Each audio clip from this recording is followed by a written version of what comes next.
Camille et Mélanie se connaissaient depuis l'enfance. Elles avaient grandi ensemble dans le même quartier, fréquenté la même école, partagé les mêmes bancs. Leur mère était amie, ce qui avait naturellement rapproché les deux filles. On les voyait toujours ensemble. Au marché, à l'église, dans les fêtes, elles se prêtaient leurs vêtements, se confiaient leurs secrets, riaient des mêmes blagues. Camille était une fille lumineuse. Elle avait ce sourire qui éclairait une pièce dès qu'elle y entrait. Les gens l'aimaient naturellement.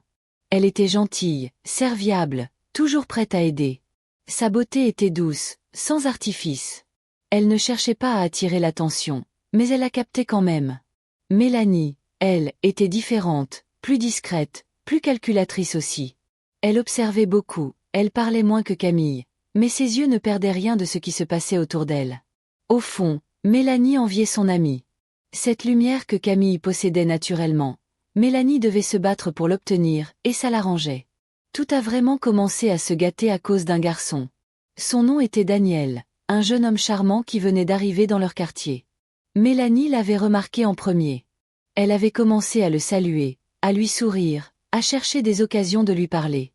Elle pensait à lui sans cesse. Elle imaginait déjà leur avenir ensemble. Mais Daniel ne la voyait pas. Pas vraiment. Ses yeux cherchaient toujours Camille. Quand les deux amis passaient ensemble, c'était vers Camille qu'il se tournait. C'était à elle qu'il adressait ses plus beaux sourires. Camille, innocente, ne remarquait rien, ou peut-être qu'elle faisait semblant de ne rien voir pour ne pas blesser son amie. Mélanie sentait la rage monter en elle chaque fois qu'elle voyait Daniel regarder Camille. Pourquoi elle et pas moi? Qu'est-ce qu'elle a de plus? Ces questions tournaient dans sa tête jour et nuit. La jalousie grandissait comme une plante vénéneuse dans son cœur. Elle continuait à sourire à Camille, à lui parler, à faire semblant que tout allait bien, mais à l'intérieur, quelque chose s'était brisé. Un jour, Mélanie est venue chez Camille avec une demande particulière. « Camille, tu te souviens de ta belle robe blanche? Celle avec les perles? » « Oui, bien sûr, ma robe de cérémonie. J'ai une soirée importante ce week-end. Tu peux me la prêter? » Camille n'a pas hésité une seconde. « Bien sûr. Attends, je vais te la chercher. » Elle est montée dans sa chambre et est revenue avec la robe soigneusement pliée.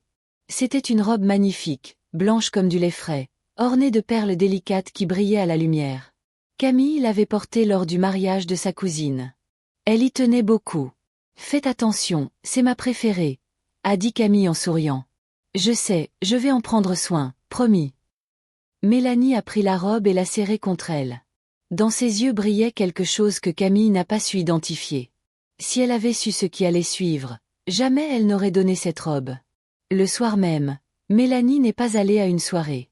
Elle a pris un taxi et s'est rendue dans un quartier éloigné, là où personne ne la connaissait. Elle s'est arrêtée devant une petite maison délabrée, cachée derrière des arbres. C'était la maison d'un féticheur réputé dans le coin. L'homme était vieux, avec des yeux qui semblaient se voir à travers les gens. Il a fait entrer Mélanie sans poser de questions. Les gens venaient le voir pour toutes sortes de raisons, l'amour, l'argent, la vengeance. « Je veux qu'une personne arrête de me voler ce qui me revient, » a dit Mélanie.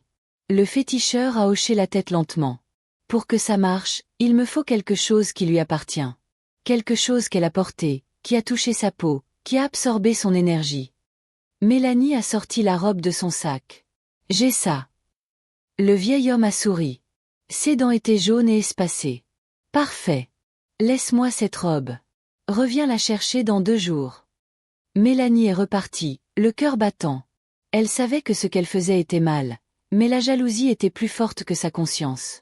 Elle voulait que Camille souffre. Elle voulait que cette lumière s'éteigne. 2 jours plus tard, Mélanie est retournée chercher la robe. Le féticheur l'attendait sans un mot. À première vue, la robe semblait normale. Mais Mélanie savait qu'elle était maintenant chargée de mauvaises intentions, de malédictions invisibles. Chaque fois qu'elle portera cette robe, le malheur la suivra, a dit le féticheur.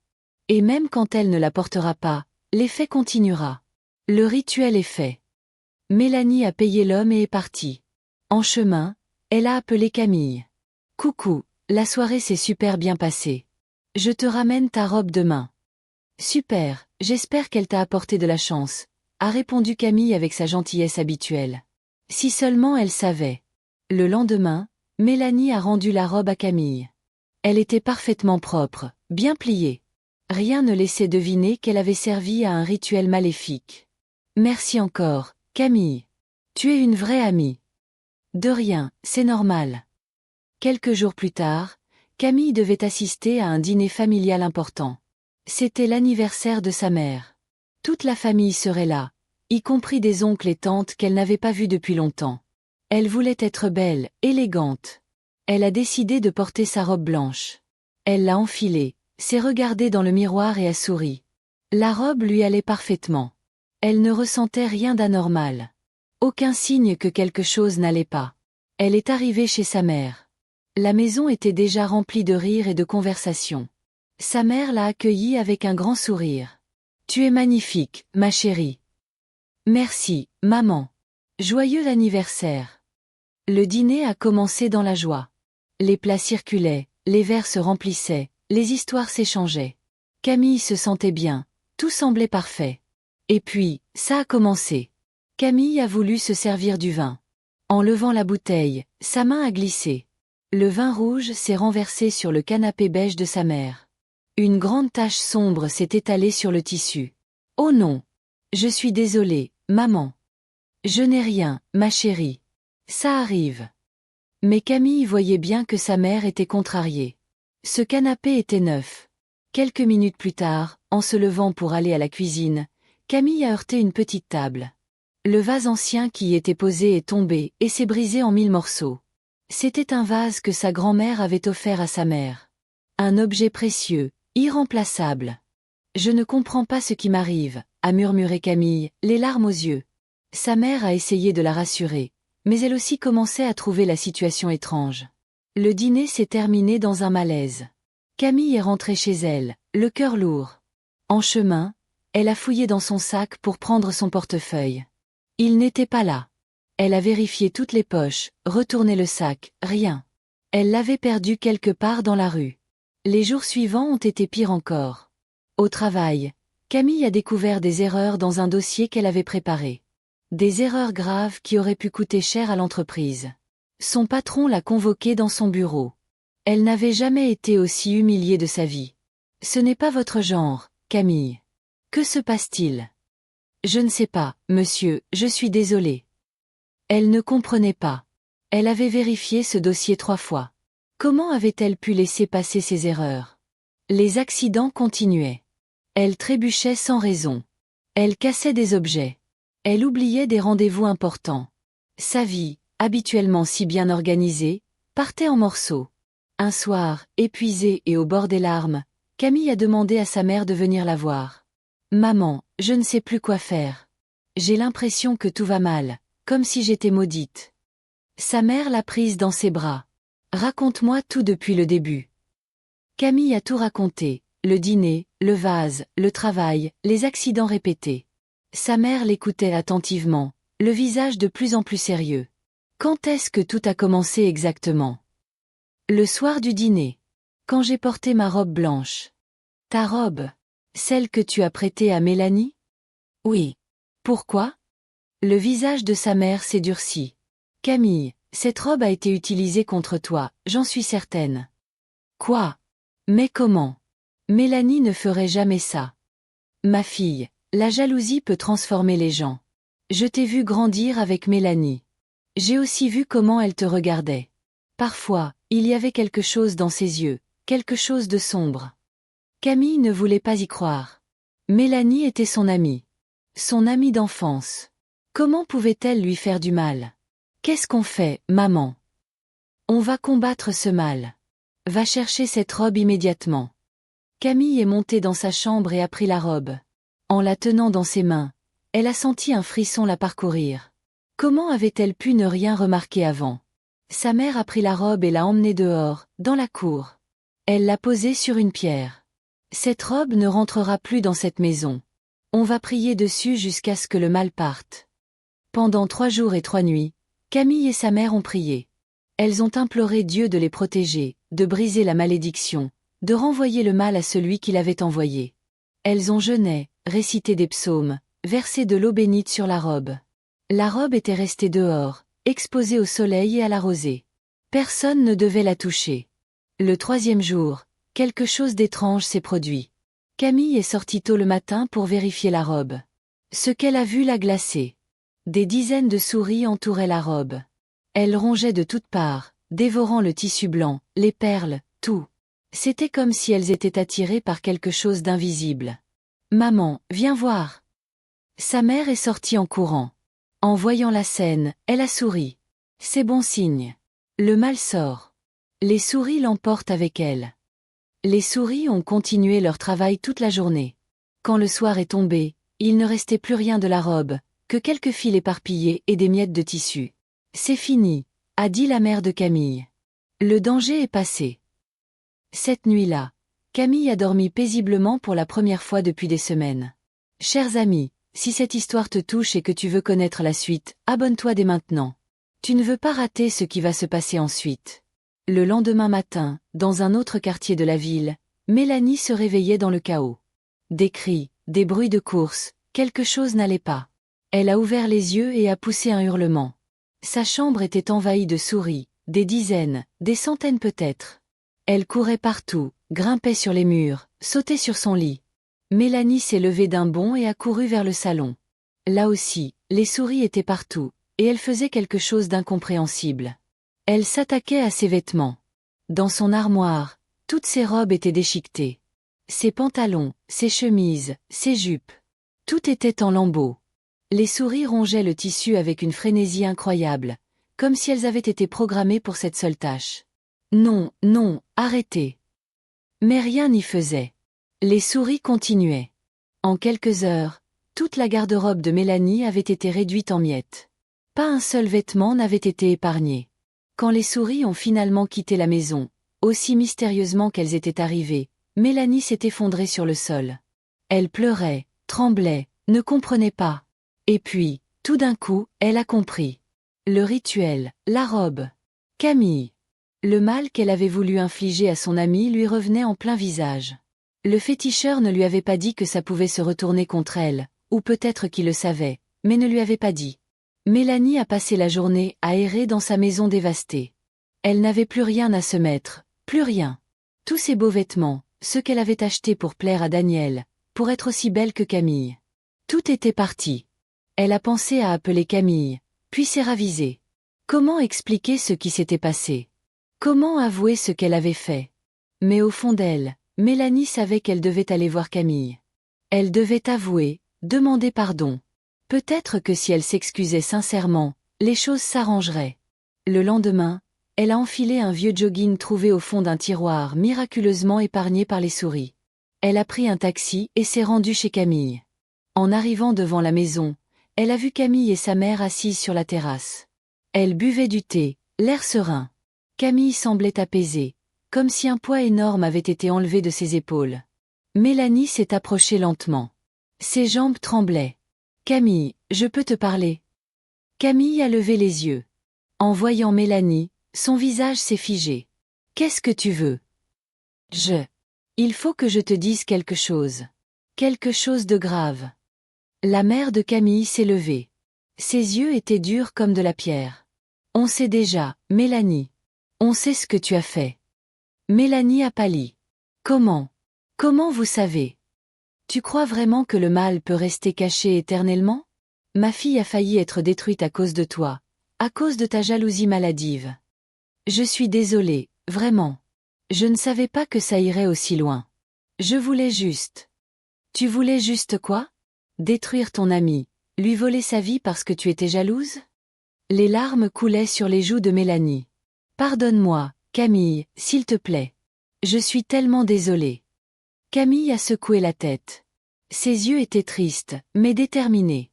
Tu m'as trahi, Mélanie. Tu as utilisé ma confiance contre moi. Comment veux-tu que je te pardonne ? S'il te plaît, j'ai tout perdu. Mes vêtements, mon honneur, tout. Les souris ont tout détruit chez moi.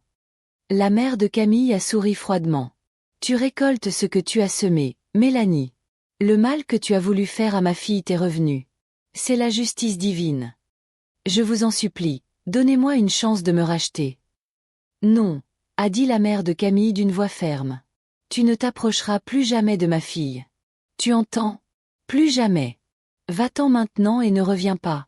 La fête s'est prolongée tard dans la nuit. Il y avait de la musique, des danses, des rires.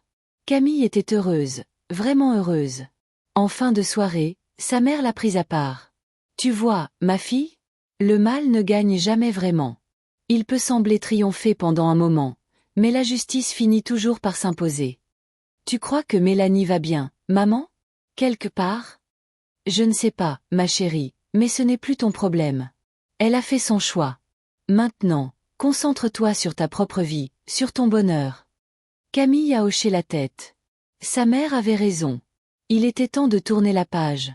Les années qui ont suivi ont confirmé cette sagesse. Camille et Daniel ont construit une belle vie ensemble. Ils ont eu des enfants, une maison confortable, des amis sincères. Camille n'a plus jamais entendu parler de Mélanie. Parfois, surtout les premières années, elle se demandait ce qu'elle était devenue, si elle avait trouvé la paix quelque part, si elle regrettait ce qu'elle avait fait. Mais ces pensées venaient de moins en moins souvent. La vie continuait, et avec elle, de nouveaux défis, de nouvelles joies. La leçon de cette histoire est restée gravée dans le cœur de Camille. Elle l'a transmise à ses enfants quand ils ont été assez grands pour comprendre. Ne faites jamais confiance aveuglément, leur disait-elle. Mais ne laissez pas non plus la méfiance empoisonner votre cœur. Apprenez à discerner les vraies intentions des gens et surtout, ne laissez jamais la jalousie vous consumer. Elle ne détruit que celui qui la porte. Sa mère, devenue grand-mère, ajoutait toujours. Et souvenez-vous que le mal qu'on fait aux autres finit toujours par nous revenir. C'est la loi de la vie. On récolte ce qu'on sème. L'histoire de la robe et du rituel est devenue une sorte de légende dans la famille. Un rappel constant que les actions ont des conséquences, que la jalousie est un poison et que la justice, même si elle prend du temps, finit toujours par s'imposer. Camille ne porte plus jamais de robe blanche ornée de perles. Pas par superstition, mais simplement parce que ce souvenir, même lointain, reste associé à une période sombre de sa vie. Elle préfère maintenant les robes colorées, vibrantes, pleines de vie comme elle a toujours été au fond. La lumière que Mélanie avait voulu éteindre brille toujours, peut-être même plus fort qu'avant. Car c'est ça la vraie victoire. Pas la vengeance, pas la satisfaction de voir l'autre souffrir, mais la capacité à survivre, à se reconstruire, à continuer à briller malgré les coups. Mélanie voulait voler la lumière de Camille. À la place, elle a perdu la sienne. C'est triste, mais c'est le prix de la jalousie et de la trahison. Et quelque part, peut-être dans une vie lointaine, Mélanie vit avec ce poids. Le poids de savoir qu'elle a détruit une amitié précieuse, qu'elle a fait du mal à quelqu'un qui ne lui voulait que du bien. Tout ça à cause d'un sentiment qu'elle n'a pas su contrôler. C'est une leçon que chacun devrait apprendre. La jalousie ne mène nulle part, sinon à sa propre destruction. Et la confiance, même si elle peut parfois être trahie, reste la base de toute relation humaine authentique. L'histoire de Camille et Mélanie rappelle aussi que les rituels, la sorcellerie, les tentatives de manipuler le destin des autres par des moyens occultes se retournent toujours contre ceux qui les utilisent. Le mal attire le mal, et tôt ou tard, la justice s'impose. Camille a appris à être plus prudente sans devenir méfiante. Elle a appris à protéger son cœur sans le fermer. Elle a appris que pardonner ne signifie pas oublier ou permettre à quelqu'un de recommencer à nous faire du mal. Sa mère lui a enseigné ces distinctions essentielles. Être bon ne signifie pas être naïf. Être généreux ne signifie pas se laisser exploiter. Être lumineux ne signifie pas ignorer les ombres. Aujourd'hui, quand Camille raconte cette histoire, elle le fait sans amertume, avec une certaine tristesse peut-être pour l'amitié perdue, pour la personne que Mélanie aurait pu être si elle n'avait pas laissé la jalousie la dévorer, mais aussi avec reconnaissance. Reconnaissance envers sa mère qui l'a sauvée, reconnaissance envers la foi qui l'a protégée, reconnaissance envers la vie qui lui a donné une seconde chance. Et quelque part dans le monde, si Mélanie entendait cette histoire, peut-être qu'elle verrait enfin la vérité, que ce qu'elle cherchait, elle l'avait déjà, qu'elle n'avait pas besoin de voler la lumière de quelqu'un d'autre, qu'elle avait sa propre lumière, qu'elle a éteinte elle-même par jalousie. Mais c'est trop tard maintenant. Les choix ont été faits, les conséquences ont été vécues. L'histoire est terminée. Ce qui reste, c'est la leçon. Forte, claire, incontestable. Ne laisse jamais la jalousie guider tes actions. Elle ne détruira que toi. Protège-toi des intentions malveillantes, mais garde ton cœur ouvert aux vraies amitiés. Et souviens-toi toujours, on récolte ce qu'on sème. Le mal revient à celui qui l'envoie. La bonté attire la bonté. C'est la loi de la vie. Simple, implacable, juste. Camille l'a appris à ses dépens, Mais Mélanie l'a appris encore plus durement. Et maintenant, toi qui écoutes cette histoire, tu le sais aussi. Que feras-tu de cette connaissance? Choisiras-tu comme Camille, lumineuse malgré les épreuves, ou comme Mélanie, consumée par l'envie? Le choix t'appartient. Il a toujours appartenu à chacun d'entre nous. Chers amis, je vous conseille de cultiver la gratitude plutôt que la jalousie. Quand vous voyez quelqu'un briller, réjouissez-vous pour cette personne au lieu de chercher à éteindre sa lumière. Travaillez sur vous-même pour développer votre propre éclat. La comparaison est un poison qui détruit l'âme, et aucun rituel, aucune malédiction ne peut vous apporter le bonheur que vous cherchez. Seul un cœur pur et des intentions sincères attirent les vraies bénédictions. Protégez-vous, oui, mais surtout, ne devenez jamais ce que vous combattez. Si vous avez aimé cette histoire, pensez à vous abonner et à activer la cloche de notification pour ne rien manquer des prochaines aventures. Laissez aussi un commentaire chaleureux pour m'encourager, et dites-moi depuis quel pays vous avez suivi cette histoire.